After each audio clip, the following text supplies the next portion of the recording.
Alright, you are listening to Revival Exclusive Content with Pastor Ari Wibowo. Dan ini udah episode yang kedua. So, buat sahabat Revival semua yang mendengarkan sekarang, jangan lupa untuk dengerin episode sebelumnya dan juga episode setelah ini. So, back to you, Pastor Ari. Kita tadi ngomongin banyak fenomena tentang leadership mungkin ya, terjadi di kalangan para leaders, bahkan mungkin ke lay workers seperti aku dan lain teman-teman yang lain. Mungkin boleh dijelasin sedikit tentang strength yang dari tadi pastor sering omongin. Sebenarnya what's that gitu? Strength itu apa gitu? Oke, mungkin mundur sedikit ya. Boleh.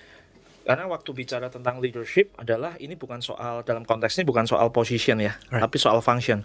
Oh, oke. Jadi buat teman-teman yang mendengarkan ini atau menyaksikan apa yang kita bicarakan, jangan merasa bahwa kalau saya kan belum di posisi sebagai pemimpin. Leader, Tapi pada dasarnya kita semua adalah diciptakan untuk menjadi leader. Kenapa? Karena tadi balik ke Kejadian 1 ayat 26 sampai 28, be fruitful and multiply. Dan kalau kita baca ayat-ayat sebelumnya, be fruitful and multiply itu adalah tanda bahwa perintah Tuhan supaya manusia berkuasa atas dunia di mana kita ditempatkan itu menjadi tergenapi. Right.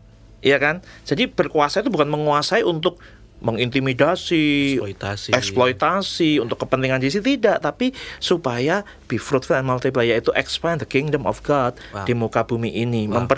Membuat sebuah suasana, sebuah gerakan, sebuah keadaan bagaimana caranya supaya nama Tuhan dimuliakan. Dan yang terjadi apa? Semakin banyak orang yang percaya dan mengakui bahwa Yesus adalah satu-satunya Tuhan dan juru selamat di dalam kehidupannya. Nah, kenapa lakukan itu? Apakah supaya gereja kita masing-masing jadi dipenuhi orang-orang itu? Tidak. Supaya apa? Kalau saya ini merasakan bahwa Tuhan begitu mengasihi saya, sehingga firman-Nya menjadi manusia dan kemudian menyelamatkan kita, rela untuk disiksa, mati, dan bangkit untuk menyelamatkan kita. Bukankah itu sebuah kasih yang luar biasa yang tidak pernah bisa disaksikan lagi dan dirasakan lagi melalui pribadi yang lain?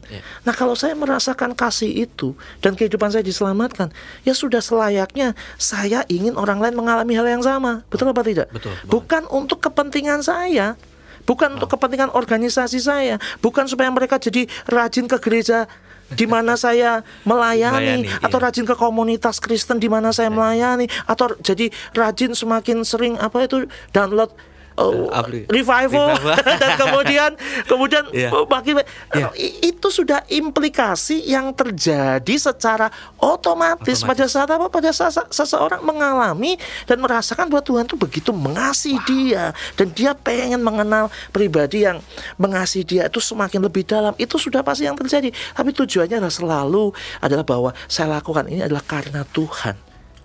Saya melakukan ini bukan untuk Tuhan gitu. Betul, saya lakukan ini karena Tuhan, sehingga yang saya kerjakan apa? Untuk kepentingannya dia, untuk agendanya dia. Walaupun dia nggak butuh apa-apa, tapi itu untuk agendanya dia. Agendanya dia itu apa? Kesejahteraan umatnya. Nah, sehingga apa yang kita kerjakan tidak ada satupun yang berpusat kepada diri saya sendiri. Nah, untuk bisa sampai ke sana, maka Tuhan mengaruniakan strength-nya kepada kita. Setiap orang punya panggilan untuk tadi fruitful and multiply. Itu kalau ditarik ke dalam Perjanjian Baru, itu kan kemudian kita kenal dengan yang namanya amanat agung. Pergi, jadikan semua bangsa muridku. Panggilan kita apa sebagai orang percaya? Bahwa kita adalah menjadi pemurid. Nah, banyak orang mikir gini, kalau saya sudah percaya kepada Kristus, tapi saya nggak mau dimuridkan, bisa nggak? Itu menurut saya, itu namanya nggak percaya. Karena kalau orang percaya, iya toh, maka kemudian dia menjadi murid Kristus. Pasti. Iya kan? Kan nggak cuman encounter with God melalui KKR ini, KKR itu. Pokoknya mengejar KKR supaya apa? Supaya ngalami Tuhan, habis itu rebah. Wah. Dan kemudian mengalami kelegaan. Terus besok kejar lagi, itu namanya KKR Hunter. Iya kan? Kok ini supaya Enggak, setelah kamu mengalami itu, mengalami perjumpaan dengan Tuhan. Dan perjumpaan dengan Tuhan tidak harus dengan cara yang selalu menurut kita spektakuler. Oke, iya betul. Perjumpaan dengan Tuhan bisa terjadi kapan saja. Yes,